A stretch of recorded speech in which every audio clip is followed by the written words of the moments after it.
ಮೌನವಾಗಿ ಮಕ್ಕಳಿಗೆ ತೊಂದರೆಯಾಗದಂತೆ ಹೋರಾಟ ಮಾಡುವ ಮುಖಾಂತರ ಯಾರೇ ಆಗಲಿ ನಮ್ಮ ಒತ್ತಾಯ ಮಾಡ್ತಾ ಇದ್ರೆ ನಾವು ಹೈಕೋರ್ಟ್ಗೆ ಹೋಗ್ತೀವಿ.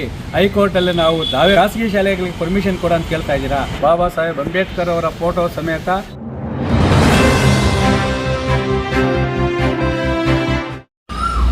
ಗಡಿಭಾಗಕ್ಕೆ ಹೊಂದಿಕೊಂಡಿರುವ ನಂಗಲಿ ಹಿರಿಯ ಪ್ರಾಥಮಿಕ ಶಾಲೆಯಲ್ಲಿ ಸುಮಾರು 357 ಜನ ಸರ್ಕಾರಿ ಶಾಲೆಯಲ್ಲಿ ವ್ಯಾಸಂಗ ಮಾಡ್ತಾ ಇದ್ದಾರೆ.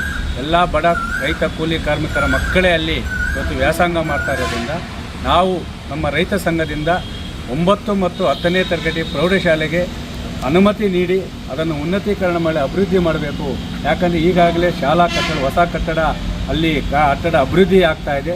ಇದರ ಸಂಬಂಧ ಮೊನ್ನೆ 3 ದಿನಗಳ ಹಿಂದೆ ನಾವು ಪತ್ರಿಕಾ ಮತ್ತು ಮಾಧ್ಯಮದ ಮುಖಾಂತರ 28/6/2024 ಶುಕ್ರವಾರ ಬೆಳಗ್ಗೆ 11 ಗಂಟೆಗೆ ಶಾಲಾ ಆವರಣದಲ್ಲಿ ಮೌನವಾಗಿ ಮಕ್ಕಳಿಗೆ ತೊಂದರೆಯಾಗದಂತೆ ನಿರಂತರವಾದ ಹೋರಾಟ ಮಾಡುವ ಮುಖಾಂತರ ಮಾನ್ಯ ಶಿಕ್ಷಣ ಉಪನಿರ್ದೇಶಕರಿರ್ಬೋದು ಮತ್ತು ಶಿಕ್ಷಣ ಸಚಿವರಿರ್ಬೋದು, ತಾಲೂಕಿನ ಕ್ಷೇತ್ರ ಶಿಕ್ಷಣಾಧಿಕಾರಿಗಳಿರ್ಬೋದು ಮತ್ತು ಡಯಟ್ ಪ್ರಿನ್ಸಿಪಾಲ್ ಇರ್ಬೋದು, ಯಾರೇ ಆಗಲಿ ಅದರ ಜೊತೆಗೆ ಮಾನ್ಯ ಜಿಲ್ಲಾಧಿಕಾರಿಗಳು, ಜಿಲ್ಲಾ ಪಂಚಾಯತ್ CEO ಇರ್ಬೋದು, ಈ ಒಂದು ಶಾಲೆಗೆ ಭೇಟಿ ಕೊಟ್ಟು ಮಕ್ಕಳ ಸ್ಥಿತಿಗತಿಗಳ ಬಗ್ಗೆ ಪರಿಶೀಲನೆ ಮಾಡಿ 8, 9 ಮತ್ತು 10ನೇ ತರಗತಿಯನ್ನು ಪ್ರಾರಂಭ ಮಾಡಬೇಕಂತೆಲ್ಲ ನಮ್ಮ ಒತ್ತಾಯ ಮಾಡ್ತಾಯಿದ್ರೆ ಕೆಲವು ಕಣ್ಣಿಗೆ ಕಾಣಿಸದ ಪಟಭದ್ರ ಸರ್ಕಾರಿ ಶಾಲೆಗಳ ವಿರೋಧಿಯನ್ನು ಅನುಸರಿಸುತ್ತದವರು ನಾವು ಹೈಕೋರ್ಟ್ಗೆ ಹೋಗ್ತೀವಿ, ಹೈಕೋರ್ಟಲ್ಲಿ ನಾವು ದಾವೆ ಹೂಡ್ತೀವಿ.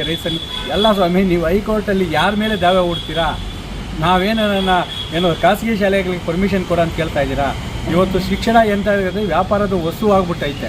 ಗಲ್ಲಿಗೂ ಖಾಸಗಿ ಶಿಕ್ಷಣಕ್ಕೆ ಅನುಮತಿ ಕೊಡ್ತಾ ಇದ್ದಾರೆ.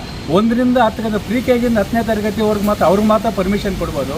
357 ಜನ ಇರುವಂತಹ ಈ ಒಂದು ಸರ್ಕಾರಿ ಹಿರಿಯ ಪ್ರಾಥಮಿಕ ಶಾಲೆಯನ್ನು ಉನ್ನತೀಕರಣ ಪ್ರೌಢಶಾಲೆಗೆ ಅನುಮತಿ ಕೊಡಲು ನಿಮಗೆ ಯಾವ ಒಂದು ರಾಜಕೀಯ ಒತ್ತಡ ಇದೆ ಅದನ್ನು ನಮ್ಗೆ ಗೊತ್ತಾಗಬೇಕು.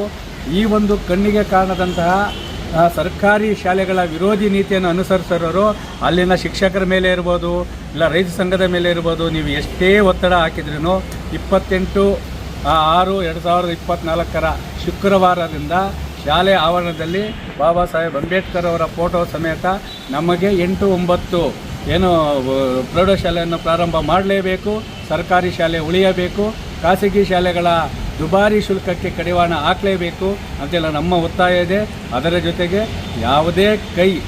ಯಾವುದೇ ಕಣ್ಣಿಗೆ ಕಾಣದ ಕೈ ರೈತ ಸಂಘದ ಮೇಲೆ ಅಪಪ್ರಚಾರ ಮಾಡಿ ಎಷ್ಟೇ ಮಾಡಿದರೂ ಸಹ ಸರ್ಕಾರಿ ಶಾಲೆಯ 8, 9 ಮತ್ತು 10ನೇ ತರಗತಿ ಪ್ರಾರಂಭದ ಈ ಒಂದು ಹೋರಾಟದಿಂದ ಹಿಂದೆ ಸರಿಯಲ್ಲ.